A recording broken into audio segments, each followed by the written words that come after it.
भक्त भक्ति भगवंतु गुरु चतुर्नाम बपू एक इनकी पद वंदन की नासहि विघ्न अनेक। जय जय जय राधा रमन, जय जय नवल किशोर, जय गोपी चितचोर प्रभु, जय जय माखन चोर। नमो महावदान्य कृष्ण प्रेम प्रदायते कृष्णाय कृष्ण चैतन्य नामने गौरव विषय नमः। ओम अज्ञानतिमिरान्धस्य ज्ञानाञ्जनशलाकया चक्षुरुन्मिलितमेन तस्मै श्री गुरुवे नमः। श्री गुरु महिमा को कहें अति उच्च मुकाम, ताते गुरुपद को करो बारंबार प्रणाम। पूज्यपाद सतगुरुदेव भगवान की पावन सी चरणों में साष्टांग दंड प्रणाम। महाधाम राधा कुंड की जय, वृंदावन धाम की जय, पुरुषोत्तम क्षेत्र जगन्नाथपुरी की जय, अयोध्या धाम की जय, नवदीप धाम की जय, सब संतन की जय, सब रसिकन की जय, समस्त ब्रजवासियों की जय, सब विप्रों की जय। जय जय श्री राधे श्याम।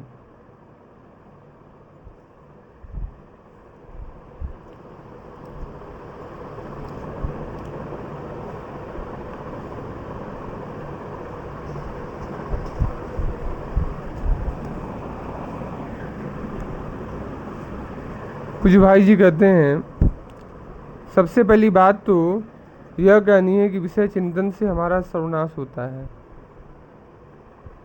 और भगवत चिंतन से हमें कभी नाश न होने वाली परम शांति की प्राप्ति होती है। इसी से गीता जी में एक जगह आता है प्रणश्यति, और दूसरी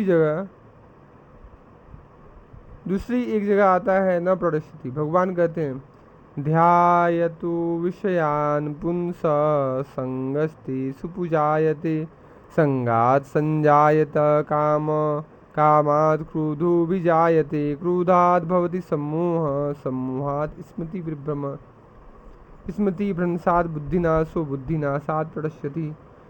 विषयों का चिंतन करने वाले पुरुष की विषयों में आसक्ति हो जाती है। आसक्ति से कामना उत्पन्न होती है, कामना से क्रोध उत्पन्न होता है, क्रोध से भलीभांति मूर्ता उत्पन्न होती है, मूर्ता से स्मरण शक्ति का नाश होता है, और स्मृति नाश से बुद्धि नाश होकर अंत में सर्वनाश होता है। दूसरी जगह श्री भगवान घोषणा करते हैं, अपि चेतसु दुराचारो भस्ते मामन्य भाग साधुरेव समन्तव्य सम्यक व्यवस्थितो हि स क्षिप्रम भवति धर्मात्मा सस्वच्छांतिम निगच्छति कौन्तेय प्रतिजाने ही न मे भक्त प्रणश्यति। अत्यंत दुराचारी भी यदि अनन्य भाव से एकमात्र मुझको ही शरण मानकर मुझको भजता है तो उसे साधु ही मानना चाहिए, क्योंकि उसने यथार्थ निश्चय कर लिया है। वह शीघ्र ही धर्मात्मा हो जाता है और शाश्वत शांति को प्राप्त होता है। अर्जुन, तू निश्चय पूर्वक सत्य जान ले कि मेरे भक्त का नाश नहीं होता है। समझने की बात है, एक अच्छा आदमी है, उसके संचित भी अच्छे हैं, वह भी कुसंगति में पड़कर यदि विषय चिंतन में लग जाता है तो क्रमशः सर्वनाश के मार्ग पर अग्रसर होता है। और एक महापापी भी अच्छे संग के प्रभाव से यदि मन में निश्चय करके अनन्य भाव से भगवत चिंतन करने लगता है तो सब पापों से छूटकर शीघ्र ही परम शांति को प्राप्त होता है। इसलिए संतों ने कहा है, आगे पीछे की चिंता को छोड़कर वर्तमान को सुधारो। जो बीत गया सो बीत गया, तो पीछे की चिंता मत करो और आगे की चिंता मत करो, वर्तमान को सुधारो। वर्तमान में भजन करो, सत्संग करो, वैष्णव का संग करो।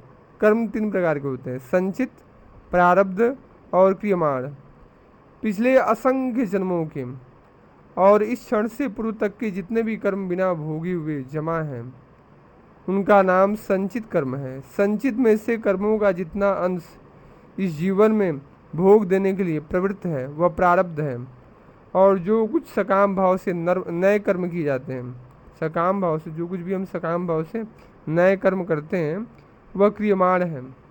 मन में होने वाली स्फुरणाओं में प्रधान कारण प्रायः संचित है। जैसा अच्छा बुरा संचित होता है वैसी ही अच्छी बुरी स्फुरणाएँ होती हैं, परंतु अधिकतर स्फुरणाएँ उसी संचित की ही होती हैं जो नवीन होता है। किसी गोदाम में बहुत सी चीज़ें रखी हैं, उसमें से निकाले जाने पर वह चीज़ सबसे पहले निकलेगी जो सबके बाद रखी गई है। पुरानी चीज़ें या तो पीछे पड़ी हैं या नीचे दबी हैं। यद्यपि बीच बीच में उनकी भी गंध आया करती है। इसी प्रकार हमारे वर्तमान कर्म जैसे होते हैं वैसा ही संचित होता है और उसी के अनुसार स्फुरणाएँ होती हैं। फिर बार बार जैसी स्फुरणाएँ होती हैं वैसे ही कर्म में प्रवृत्ति होती है। जैसे लड़कपन में जब हम पढ़ते थे तब पढ़ने के संबंध की बातें ही ज़्यादा याद आया करती थी। अब यदि व्यापार करते हैं तो हमें दिन रात व्यापार संबंधी बातें ही ज़्यादा याद आती हैं, क्योंकि यही वर्तमान का नवीन कर्म है जो संचित बनता है और उसी के अनुसार स्फुरा होकर फिर उसी व्यापार में ही प्रवृत्ति होती है। इस प्रकार वर्तमान नवीन कर्म के अनुसार नवीन संचित के अनुसार स्फुरणाओं के अनुसार फिर वैसा ही नवीन कर्म के अनुसार फिर संचित और स्फुरणा, यूँ वर्तमान कर्म के अनुसार एक चक्र बन जाता है जो उसी प्रकार के संचितों को बढ़ाता रहता है। इसलिए यदि हमारे संचित की गोदाम में पहले के बहुत पुण्य जमा हों, परंतु वर्तमान में कुसंग में पड़कर यदि हम बुरे कर्म करने लगते हैं तो उन्हीं के अनुसार विषयों का चिंतन होता है और उनसे फिर वैसे ही बुरे कर्म बनते हैं और हम सर्वनाश के मुंह में चले जाते हैं। पाप इतने बढ़ जाते हैं कि उनसे दबे हुए पुण्यों की गंध भी कहीं मुश्किल से आती है और एक महापापी अपने पूर्व पापों को छोड़कर गई सो गई अब राख रही को इस उक्ति के अनुसार अपना शेष जीवन भगवान को समर्पित कर भगवान का अनन्य चिंतन करने लगता है। तो इस चिंतन रूपी कर्म से उसका वैसा ही संचित बनता है और वैसी ही स्फुरणा होती है। इस प्रकार भगवत चिंतन रूप कर्म का चक्र बन जाने से ज्ञान अग्नि पैदा होकर उसके कर्म की सारी गोदाम को जला देती है और वह परम शांति को प्राप्त हो जाता है। यह बात याद रखनी चाहिए कि पापों का मूल विषयासक्ति है। कुछ लोग यह कहते हैं कि पाप प्रारब्ध से होते हैं, परंतु यह बात ठीक नहीं है। गीता के 3 अध्याय में अर्जुन का प्रश्न है कि भगवान यह क्या वस्तु है जो इच्छा न होने पर भी मनुष्य को मानो जबरदस्ती पाप में लगा देती है। इसके उत्तर में भगवान कहते हैं काम ईश क्रोध ईश रजोगुण समुद्भव महासनो महापापमा विधेन्मी वैरिडम। यहाँ भगवान ने काम को ही पाप का हेतु बतलाया है।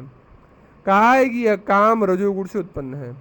रज रागात्मक है यानी आसक्ति, या संग ही रजोगुण है। यह आसक्ति विषयों के चिंतन से होती है, इसलिए विषय चिंतन ही सर्वनाश का प्रधान कारण है। यदि इस सर्वनाश से बचकर शाश्वत शांति प्राप्त करने की इच्छा हो तो विषय चिंतन छोड़कर भगवत चिंतन करना चाहिए, भगवान का चिंतन करना चाहिए।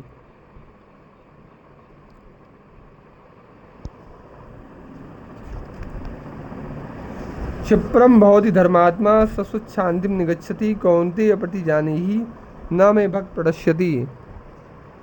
इस श्लोक में भगवान प्रतिज्ञा करते हैं कि मेरे ऐसे भक्त का नाश नहीं होता। यहाँ एक बात और याद आ गई। श्लोक के अंतिम अर्धांश का यह अर्थ भी किया जाता है कि हे अर्जुन तू प्रतिज्ञा कर, मेरा भक्त नाश को प्राप्त नहीं होता। यद्यपि यह अर्थ कुछ असंगत सा मालूम होता है, बात भगवान कहें और प्रतिज्ञा अर्जुन करें, परंतु विचार करने पर मालूम होता है कि भगवान ने यहाँ ऐसा कहकर मानव भक्त के साथ अपने एक विलक्षण संबंध का परिचय दिया है। भगवान की प्रतिज्ञा कभी टलने वाली नहीं होती, परंतु यदि उस प्रतिज्ञा के विरुद्ध किसी भक्त का प्रण अड़ जाए तो वहाँ भगवान को अपनी प्रतिज्ञा छोड़ देनी पड़ती है। इसका प्रत्यक्ष प्रमाण कुछ ही दिनों बाद महाभारत युद्ध में मिलने वाला था।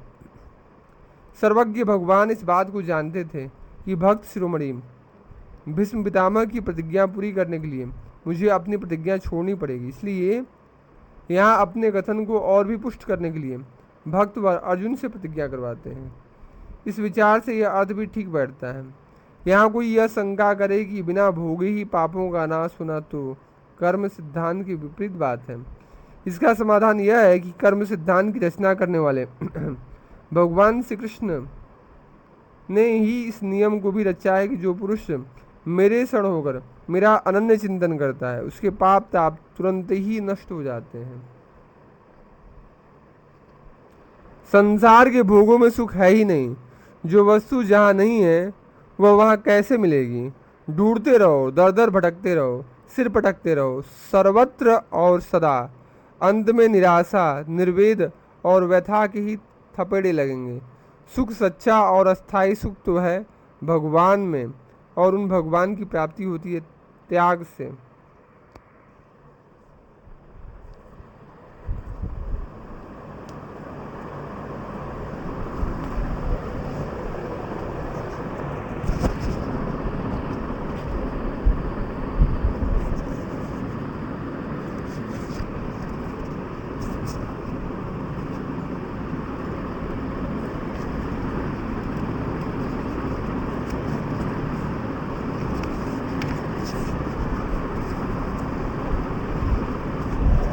किसी साधक ने भाई जी से प्रश्न किया, हमें जीवन में जो सुख दुख मिलते हैं उसका विधान कैसे होता है। भाई जी कहते हैं, हमारा यह जन्म सुख दुख की प्राप्ति के लिए भाग्य के द्वारा नियंत्रित है।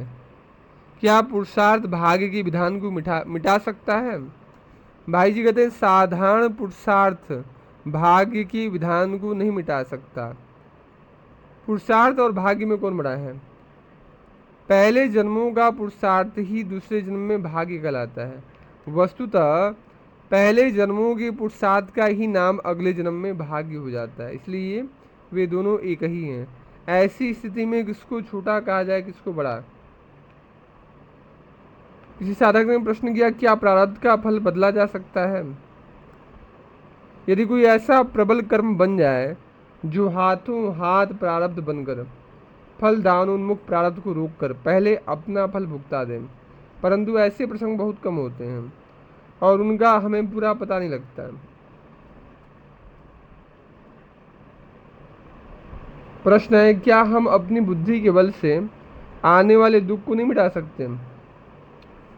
बुद्धि पर तकदीर या भाग्य का नियंत्रण रहता है। भाग्य से यदि दुख आने वाला है तो बुद्धि का निर्णय भी दुख में डालने वाला ही होगा। पर सत्संग स्वाध्याय के द्वारा यदि बुद्धि को पवित्र, संयत तथा भगवत मुखी बना लिया जाए तो शुद्ध बुद्धि की से किए हुए कर्म सुखदायक ही होते हैं। इस साधक ने प्रश्न किया कि प्रारब्ध अनुकूल या प्रतिकूल परिस्थिति ही ला सकता है या व्यक्ति को सुखी या दुखी बना सकता है। भाई जी कहते हैं, जब तुम्हारा भगवान पर और उनके स्वरूपभूत गुणों पर विश्वास हो जाएगा तब तुम्हें सांसारिक दृष्टि से महान दुखमयी, कष्टमयी, संतापमयी स्थिति में भी परम शांति तथा परम सुख की अनुभूति होगी। किसी स्थिति, घटना या वस्तु में सुख दुख नहीं है।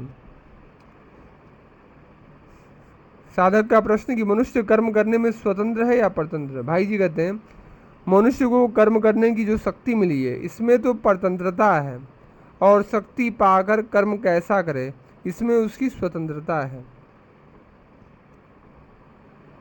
प्रश्न की बहुत बार देखते हैं पाप, छल, कपट करने वाले बड़े सुख से रहते हैं, और धर्म के मार्ग पर चलने वाले जो भजन करते हैं वे बड़े दुखी रहते हैं। ऐसा क्यों होता है।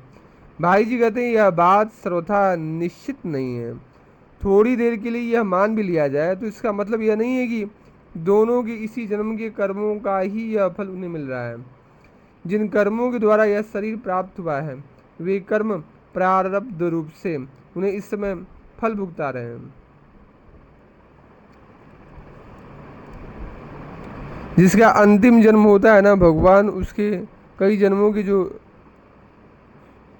बुरे कर्म होते हैं, पाप होते हैं, उसको इसी जन्म में भुगता देते हैं। तो देखा जाता है कि जो भगवान की भक्ति कर रहे हैं वो बड़े परेशान रहते हैं, और जो दुरात्मा है, गलत कार्य करते हैं, वो बड़े उन्नति को प्राप्त हो रहे हैं। तो भगवान उसके पापों को भुगता देते हैं कि तुम अपने पापों को भुगत लो, क्योंकि तुमको मेरे परम धाम में आना है। और पापियों को पुण्य भुगता देते हैं ताकि इनके पाप का परिणाम है तो ये पुण्य जो है रोड़ा न अटकाए।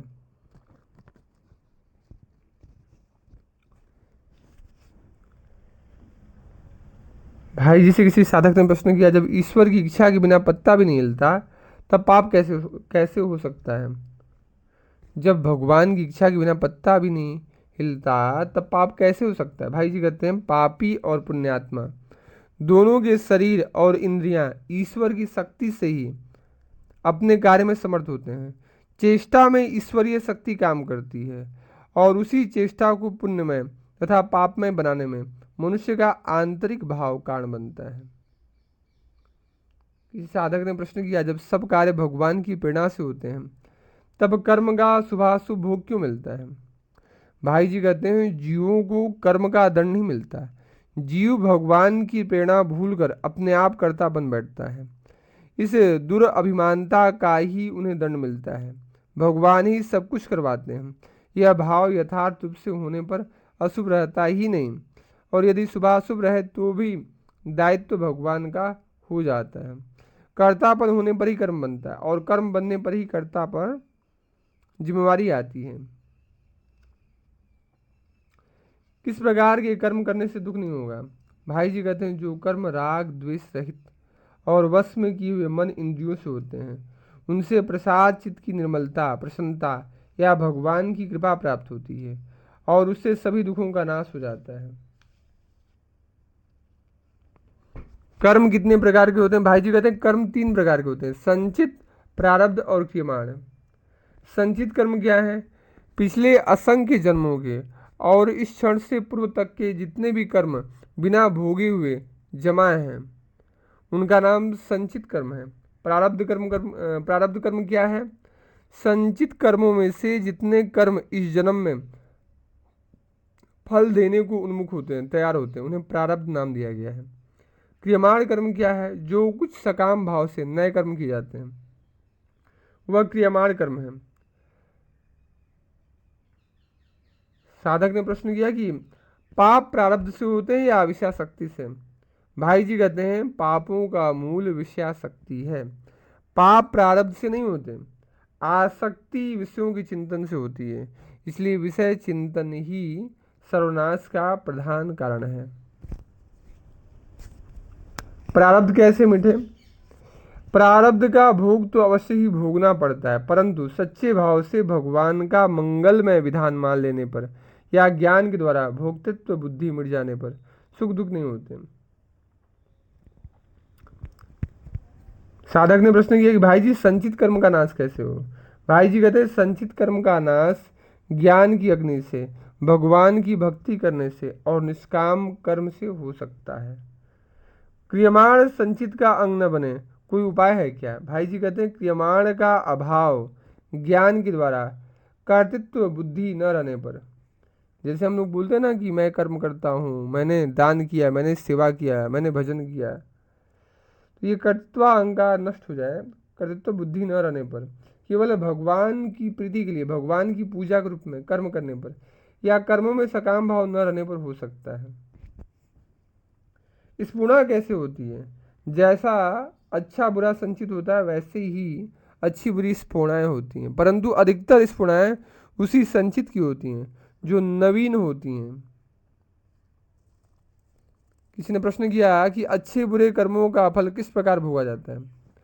कर्मों का फल 3 प्रकार से भोगा जाता है। पहला, तुरंत प्रारब्ध बनकर इसी जीवन में अनुकूल या प्रतिकूल भोग के रूप में, और दूसरा, स्वर्ग और नरक लोकों में सुख दुख भोग रूप में, और तीसरा, अच्छी बुरी योनियों में सुख दुख भोग के रूप में।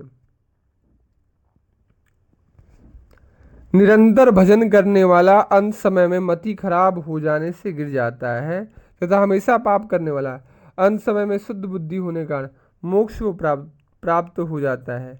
क्यों? भाई जी कहते हैं, जिसने जीवन भर भजन किया है उसकी मति अंत में भजन में होगी, और जिसने पाप किया है उसकी पाप में होगी। अधिकांश में ऐसा ही होता है, कभी कभी इसके विपरीत भी होता है, तो उसमें भी पूर्वकृत कर्म ही कारण है। इसलिए वर्तमान में सदा शुभ कर्म करने चाहिए, भगवान की भजन करना चाहिए, वे भी भगवान का चिंतन करते हुए। कर्म करते समय किस बात को सदा ध्यान में रखना चाहिए? हमारा जिस क्रिया से दूसरे का बुरा होगा उस क्रिया से हमारा कभी भला होगा ही नहीं, यह सिद्धांत की बात है और सदा स्मरण रखने योग्य है। किसी ने भाई जी से प्रश्न किया, किस कर्म का फल कभी बुरा नहीं होता? बुराई के त्याग का फल और अच्छाई के ग्रहण का फल कभी बुरा नहीं हो सकता। अच्छे बुरे कर्म का निर्णय कैसे करें? भाई जी कहते हैं, आत्मन प्रतिकूलानी, इस कसौटी से कर्तव्य का निर्णय करें। जो हमारे लिए प्रतिकूल हो, जो हमारे लिए अच्छा ना हो, दुखदाई हो, वो ऐसा व्यवहार जो दूसरों के लिए ना करें। जब मनुष्य पूर्व निर्धारित विधान के अनुसार ही कर्म करता है तो फिर उसे कर्म का बंधन क्यों होता है? भाई जी कहते हैं मनुष्य बनता है तो ममता और अहंकार कारण, कर्म और उसके फल में आसक्ति कारण। यदि भगवत प्रीत्यर्थ ही सब कुछ किया जाए, भगवान की प्रीति के लिए सब कुछ किया जाए, या अपने को निमित्त मात्र मानकर अपने ऊपर कर्तृत्व का अहंकार न लादा जाए कि मैं करता हूँ, ये जो कर्तृत्वाभिमान है इसको न लादा जाए, तो कोई भी कर्म मनुष्य को बांध नहीं सकता। सत्कर्म करने की आवश्यकता शास्त्रों में क्यों कही गई है? भाई जी कहते हैं मनुष्य जैसा कार्य करता है, जिस प्रकार के कार्यों में उसका मन लगा रहता है, उसी प्रकार का उसका स्वभाव बनता है। सात्विक आराधना आदि कर्मों से सात्विक स्वभाव बनता है, अंतःकरण की क्रमशः शुद्धि होती है और अंत में जीवन सत्वमुखी बनकर अंतःकरण को भगवान की ओर लगा देता है। किसी साधक ने प्रश्न किया, सांसारिक प्राणी पदार्थों से संबंध जोड़ने में प्रयास और समय आवश्यक है, इतने पर भी इच्छा अनुसार संबंध जोड़ना निश्चित नहीं है। क्या प्रभु के साथ संबंध जोड़ने में भी यही नियम है? भाई जी कहते हैं प्रभु के साथ संपर्क स्थापित करने में न प्रयास की आवश्यकता है न समय की। तुम्हारी इच्छा होनी चाहिए, तड़प होनी चाहिए, फिर तुम उन्हें केवल जान ही नहीं लोगे, उन्हें देख भी लोगे और उनके साथ घुल मिल भी जाओगे। उनके दिव्य लीला क्षेत्र में तुम्हारा सहज प्रवेश हो जाएगा। क्या अकाल मृत्यु भी प्रारब्ध से होता है? भाई जी कहते वास्तव में अकाल मृत्यु प्रायः किसी की नहीं होती। प्रत्येक जीव की मृत्यु का समय उसके जन्म के साथ ही नियत हो जाता है, वह समय आने पर ही मृत्यु होती है। तब आत्महत्या को आप क्या कहेंगे? भाई जी कहते हैं आत्महत्या से होने वाली मृत्यु को हम स्वेच्छा प्रारब्ध का फल कह सकते हैं। फिर आत्महत्या को बड़ा पाप क्यों कहते हैं? भाई जी कहते हैं आग में जलने या पानी में डूबने आदि से होने वाली मृत्यु को अपमृत्यु कहते हैं। इससे जीव की सदगति में बाधा पड़ती है। अनिच्छा प्रारब्ध से होने वाली अपमृत्यु पाप का फल होने पर भी स्वयं पाप रूप नहीं है, परंतु आत्महत्या पाप का फल होने के साथ साथ स्वतः एक महान पाप है। आत्महत्या का फल बड़ा भयंकर बताया गया है शास्त्रों में। भाई जी से किसी ने प्रश्न किया, कर्म फल का नियामक ईश्वर को क्यों कहते हैं, अपने कर्म को क्यों नहीं? भाई जी कहते हैं कर्म जड़ है, कर्म का शुरुआत होता है और समाप्ति होती है, इसलिए कर्म अनित्य है। कर्म कुछ कर नहीं सकता, उसका संस्कार शेष रह जाता है। ईश्वर अनादि अनंत और नित्य है। कौन कर्म कैसा है, किसका कैसा कर्मफल होगा और वह कब मिलेगा, इसका ज्ञान सर्वज्ञ एवं सर्वशक्तिमान ईश्वर के सिवा किसी को रह सकता है। इसलिए ईश्वर ही कर्मफल का नियामक है। जैसा बीज बहुत से होते फल, वैसे ही उसी प्रकार कर्म बीज होता, जैसा फल भी होते उसके अनुसार।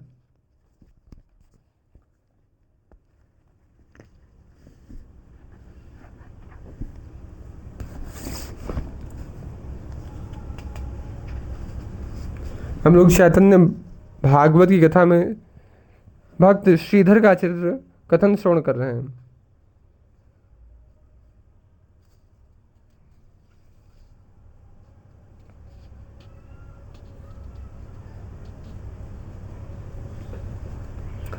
चैतन्य महाप्रभु ने अपने परिकरों से श्रीधर को बुलावा भेजा और श्रीधर जी जब आए तो श्रीधर जी को देख करके चैतन्य महाप्रभु बड़े प्रसन्न हुए।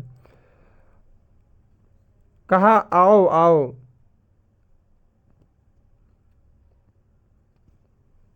महाप्रभु बोले, श्रीधर तुमने मेरी अमित आराधना की है और मेरे प्रेम में बहुत से जन्म बिताए हैं। इस जन्म में भी तुमने मेरी बहुत सेवा की है। तुम्हारे खोला केला पात्र पर मैंने सदा अन्न प्रसाद पाया है। तुम्हारे हाथ के बहुत से पदार्थ मैंने खाए हैं। तुम मेरे साथ जो सवाल जवाब किया करते थे, तुम उनको भूल गए क्या? जिस समय महाप्रभु विद्या विलास में रत थे, उस समय आप अपने को परम उद्दंड जैसा दिखलाते थे। उस समय अपने रूप को छिपाकर प्रभु ने श्रीधर के साथ केला के पत्ते फल फूल लेने के छल से बहुत कुछ कौतुक विनोद भी किया था। आप नित्य प्रति श्रीधर की दुकान पर जाकर केला के फूल गुदा, फल, मूल, छाल, मूल ले आते, परंतु प्रतिदिन 4 घड़ी उससे लड़ झगड़ लेते थे और तब आधे दाम देकर वस्तु मोल लेते थे। सत्यवादी श्रीधर को जो दाम लेने होते थे वही बतलाता था, परंतु प्रभु उसका आधा ही देकर वस्तु अपने ही हाथ से ले लेते थे। तब दास श्रीधर भी उठकर खड़ा हो जाता और वस्तु छीनने लगता। इस प्रकार सेवक श्रीधर और भगवान श्री कृष्ण चैतन्य महाप्रभु में खूब छीना झपटी और जिद्दम जिद्दा चलती थी। प्रभु कहते, क्यों भाई तपस्वी श्रीधर, मुझे तो ऐसा लगता है कि तुम्हारे पास बहुत धन है, तुम मेरे हाथ से चीज वस्तु छीन लेते हो। अरे तुम इतने दिनों में भी न जान पाए कि मैं कौन हूँ। श्रीधर परम ब्राह्मण भक्त था। वह प्रभु पर क्रोध नहीं करता था, बस उनके मुख चंद्र की ओर ताकता रहता और अपनी सब चीजें छीन लेता था। श्री गौर सुंदर का मदन मोहन रूप, मस्तक पर ऊर्ध्वपुंड तिलक मनोहर शोभा देता था। त्रिकक्ष वस्त्र धारण किए हुए कुटिल कुंतल शोभा देते। नयन युगल सहज स्वभाव से परम चंचल शुभ्र यज्ञोपवित शरीर पर शोभा देता था। यह यज्ञोपवित क्या था, मानो अनंत शेष देव ही सूक्ष्म रूप से श्री अंग पर विराजमान थे। होठ पर पान की लाली, ऐसे अधरों से आप श्रीधर की ओर देखकर मुस्कुरा देते और फिर दोबारा किला उठा लेते। श्रीधर कहता, सुनो ब्राह्मण देवता, मुझे क्षमा करो, मैं तो तुम्हारा कुत्ता हूँ, तुम्हारे वश में हूँ। प्रभु कहते, मैं जानता हूँ तुम बड़े चतुर हो, खोला बेच बेच कर तुम्हारे पास काफी धन हो गया है। श्रीधर कहते, क्या और दुकानें नहीं हैं, कम दाम देकर वहीं से केला पत्ता खरीद लो। प्रभु कहते, मैं अपने रोज के सौदागर को नहीं छोड़ सकता। अरे दाम लो मुझसे और 2 केला का गुदा और केला। श्रीधर तो प्रभु का रूप देखकर मुग्ध हो जाते और हंसने लगते। तब तो प्रभु विश्वम्भर मन में परम संतुष्ट होते हुए भी बाहर से खरी खोटी सुनाने लगते। प्रभु कहते, तुम नित्य प्रति वस्तु खरीद कर गंगा को तो चढ़ाते हो, फिर मेरे लिए दाम कुछ छोड़ दोगे तो क्या हो जाएगा। अरे जिस गंगा की तुम पूजा करते हो मैं तो उसका पिता हूँ, यह मैंने तुमसे सत्य सत्य बात कही है।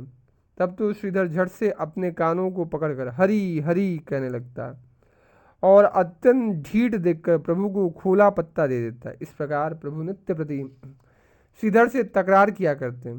श्रीधर बस इतना ही जानता कि यह ब्राह्मण बड़ा चंचल है।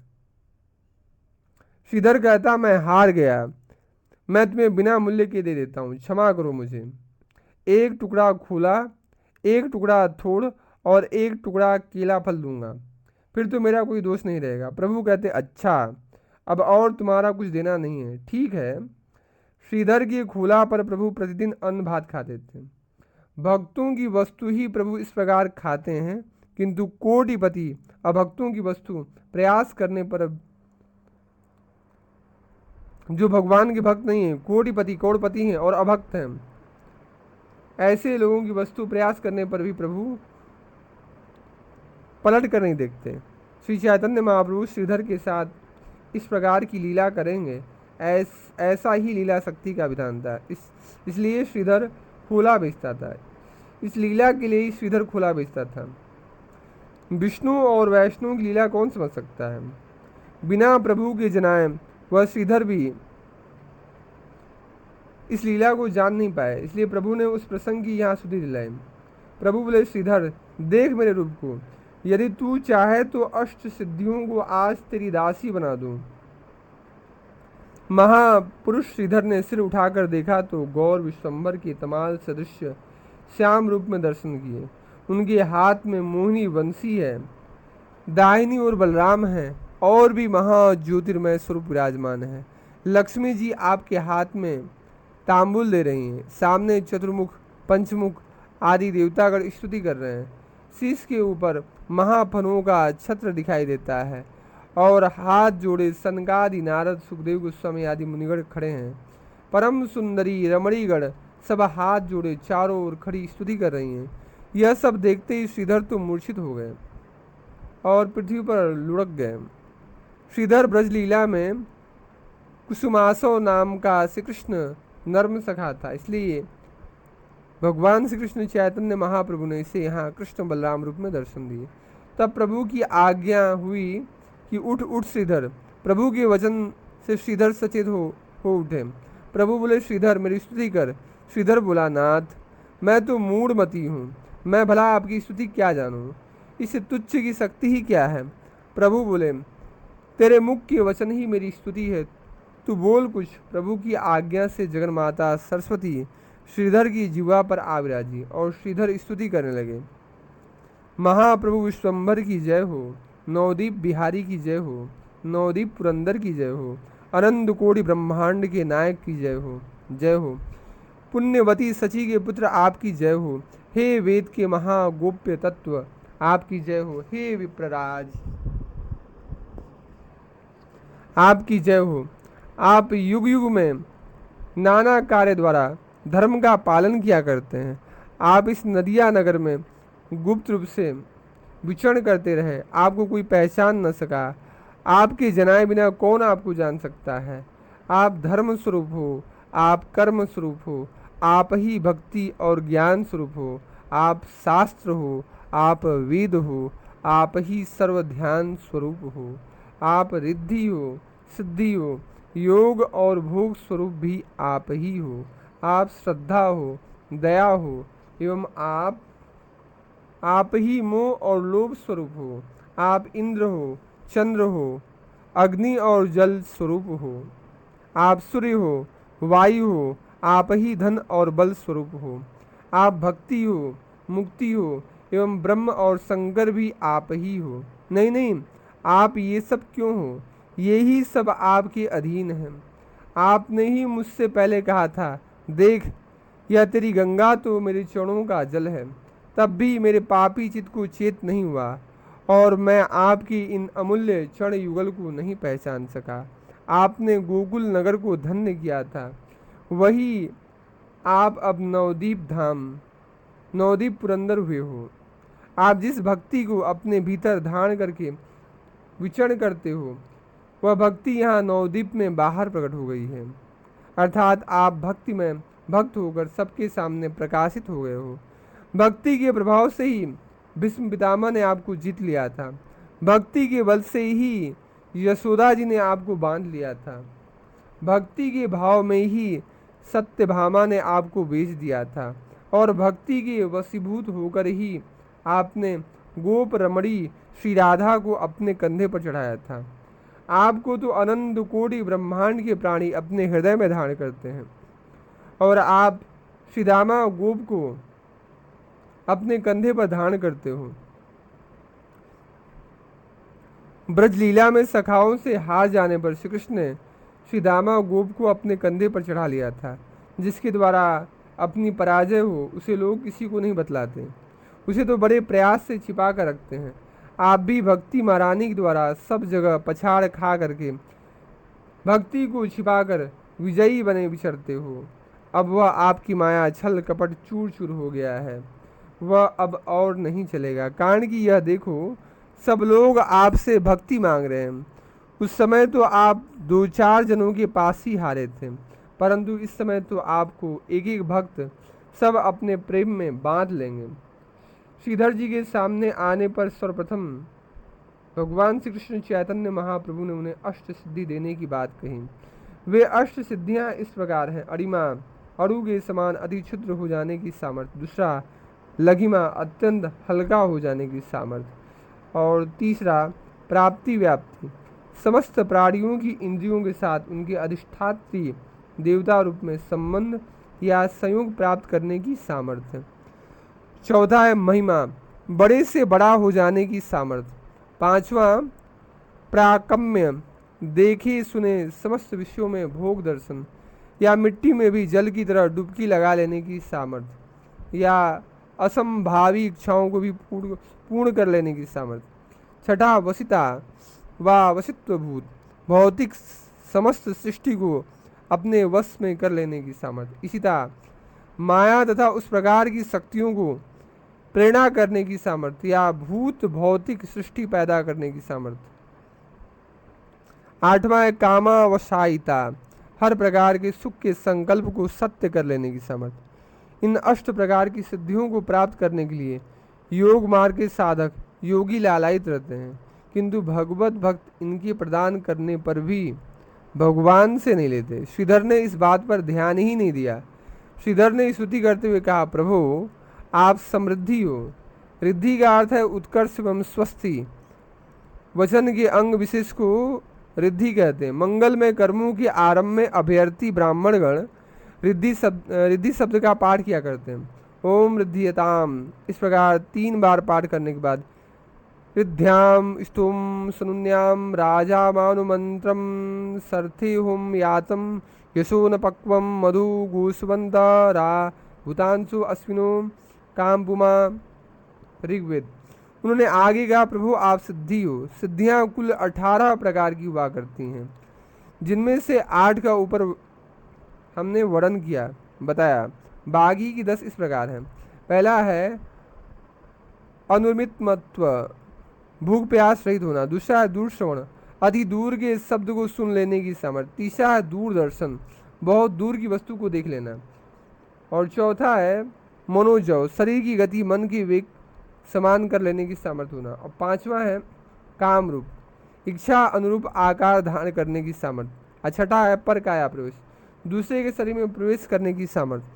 7वां है स्वेच्छा मृत्यु, अपनी इच्छा अनुसार मृत्यु प्राप्त करने की सामर्थ्य। और 8वां है देव सत क्रीड़ा दर्शन, अप्सराओं के साथ देवताओं की क्रीड़ा देखने की सामर्थ्य। 9वां है संकल्प सिद्धि, हर संकल्प को सिद्ध कर लेने की सामर्थ्य। 10वां है अप्रतिहता ज्ञा गति, सब जगह अपनी आज्ञा पालन कराने की तथा जा सकने की सामर्थ्य। इस प्रकार श्रीधर ने श्री महाप्रभु को अष्टादश सिद्धि स्वरूप कहकर स्तुति की।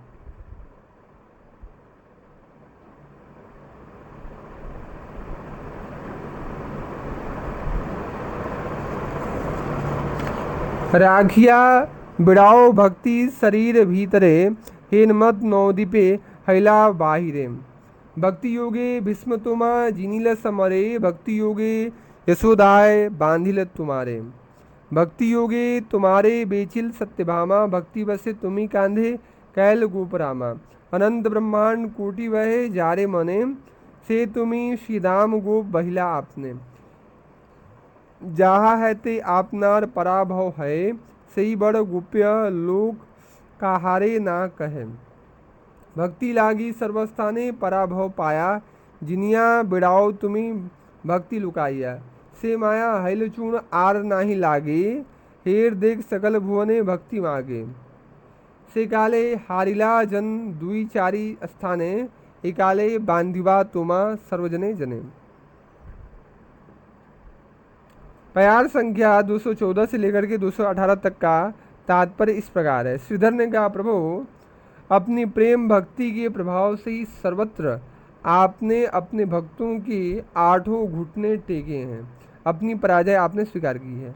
अब तक उस प्रेम भक्ति को आपने भीतर छिपा कर रखा हुआ था, उसके प्रभाव से आपने अपने सब भक्तों को अब तक वशीभूत कर रखा था।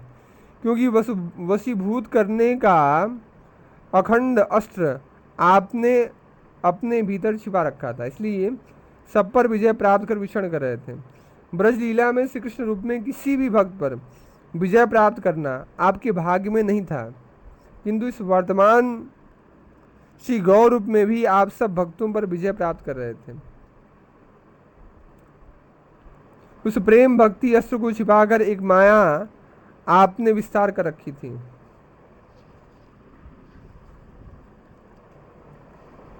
प्रभु अब मैं आपकी कृपा से जान गया हूँ कि वह अस्त्र आपके भीतर है और वह आपकी माया या आवरण अब चूड़ विचूड़ हो गया है।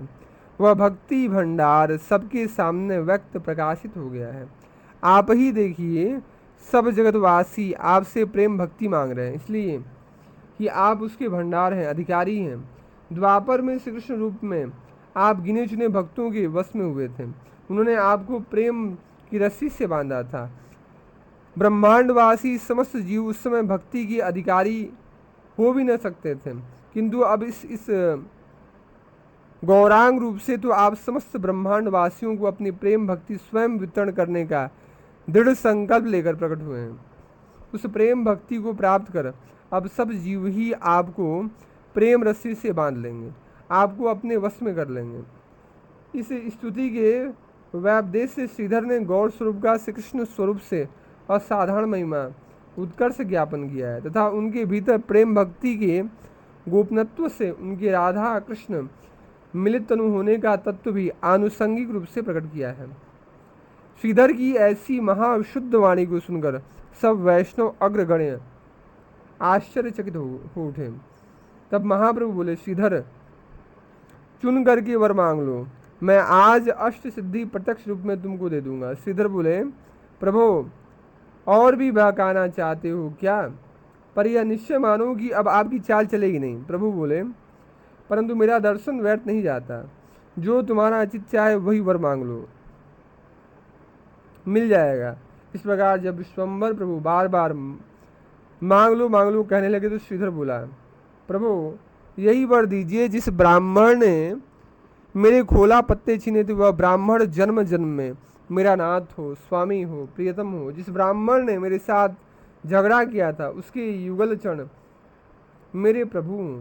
कहते कहते श्रीधर का प्रेम भाव बढ़ा और वह दोनों बाहु उठाकर बड़े जोर से रोने लगा। श्रीधर की यह भक्ति देखकर वैष्णवजन सब विहल हो गए और रोने लगे। तब विश्वम्भर प्रभु हंसकर बोले, सुनो श्रीधर, मैं तुमको एक महाराज्य का स्वामी बना देता हूँ। श्रीधर बोला, मुझे कुछ नहीं चाहिए नाथ, बस ऐसा कर दो प्रभु, मैं आपका नाम गाया करूँ। प्रभु बोले, श्रीधर तुम मेरे दास हो, इसलिए तुमने मेरा यह महाप्रकाश देखा है, इतने पर भी तुम्हारी मति नहीं टली, इसलिए मैंने तुझे वेद गोप्य प्रेम भक्ति योग दिया। वैष्णव मंडली में जय जयकार की ध्वनि गूंज उठी। श्रीधर को जो वरदान मिला उसे सबने सुना। ओह, चैतन्य की इन सेवकों के पास न धन है, न जन है, न पंडिताई है, इनको कौन पहचान सकता है? अरे विद्या, धन, रूप, कुल, वेश, भूषा, इनसे क्या होगा? ये तो अहंकार बढ़ाकर आप भी जड़ समेत नष्ट हो जाते हैं। श्रीधर ने केला मूल बेचकर जो भक्ति योग पाया उसके दर्शन भी करोड़पतियों को करोड़ों कल्पों में भी नहीं हो सकते। विषय वस्तु में केवल अहंकार और द्रोह मात्र है, उसका फल अधःपतन है। परंतु इस परिणाम को लोग नहीं जानते। जो सज्जन को मूर्ख और दरिद्र देखकर हंसता है वह अपने कर्म के दोष से कुंभिपाक नरक में गिरता है। किसकी सामर्थ्य है कि वैष्णवों को पहचान सके? देखने में तो उनकी दीन दशा सी दिखती है, किंतु सब सिद्धियां उनमें रहती हैं। इसका साक्षी है खोला बेचने वाला श्रीधर, जिनसे अष्ट सिद्धियों की उपेक्षा करके केवल मात्र भक्ति ही ली। वैष्णवों के व्यवहारिक जीवन में जितने भी दुख दिखलाई देते हैं उनको निश्चय ही परमानंद सुख रूप ही जानना चाहिए। विषय मदान लोग इस मर्म को नहीं जानते। वे विद्या और धन के नशे में वैष्णव को नहीं पहचान पाते हैं। किसी किसी की बुद्धि तो भागवत पढ़ करके भी नष्ट हो जाती है और वे श्री नित्यानंद प्रभु की निंदा करते हैं, उनका नाश हो जाएगा। श्रीधर ने चैतन्य महाप्रभु की स्तुति करके वरदान पाया। इस प्रसंग को जो सुनते हैं वे प्रेम धन प्राप्त करते हैं। उनकी श्री कृष्ण चरणारविंद में प्रेम भक्ति होती है। वे ही श्री कृष्ण को पाते हैं जो वैष्णव की निंदा नहीं करते। निंदा के द्वारा कुछ काम नहीं बनता, केवल पाप ही पल्ले पड़ता है। इसी कारण श्रेष्ठ महापुरुष किसी की निंदा नहीं करते। अनिंदक बनकर जो एक बार भी श्री कृष्ण का नाम लेता है, श्री कृष्ण उसका सहज ही उद्धार कर देंगे। यह सत्य है, सत्य है, सत्य है। श्री वैष्णव के चरणों में मेरी यही प्रार्थना है कि श्री चैतन्य चंद्र और श्री नित्यानंद मेरे प्राण हों। श्री कृष्ण चैतन्य महाप्रभु, श्री नित्यानंद प्रभु, आप मेरे जीवन हैं। आपके युगल चरणों के सानिध्य में मैं वृंदावन दास आपकी लीला गान करता रहूं। आज बस इतना ही। शेष चरित्र हम लोग कल कथन श्रवण करेंगे। जय जय श्री राधे श्याम।